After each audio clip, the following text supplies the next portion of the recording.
entrepreneur, writer, consultant, and thought leader and genealogist on the intersection of entrepreneurship, media, civic engagement, and social identity. His book, Invisible Capital: How Unseen Forces Shape Entrepreneurial Opportunity, uncovers why hard work and a good idea and a great can-do attitude really aren't enough for a successful business. A conversation with Chris Rabb coming up on Connections, and we're so delighted to have him in our studio. We had a great conversation. We didn't even talk about your genealogy work, which when you come back, we'll talk about that. Because I think that's just as fascinating as your book. And it's in the book too, It's in the book, actually, Invisible Capital. And tell us, define for us, because we know you love to be Webster's dictionary for us.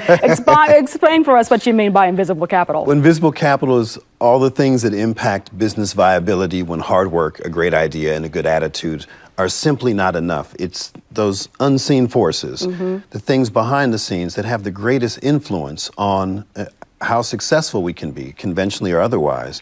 And they're things that we all know about intuitively, but we don't process in those ways because we've been taught that all you need to do is to have this great business idea, have this great invention or this great idea, and it's simply not enough. And there's no evidence, and I cite all kinds of research in my book, show that there's no evidence that any one of those things or any of those things in combination are in fact enough. But what does make the difference are three things that you point out. Well, if you break down invisible capital into human, cultural, and social capital, it's our knowledge and skills, it's our experience and traits, it's our networks and specific people in our lives who can help us access people, places, and things including money, right, which is financial capital. Yeah. But so much of what matters is non-financial.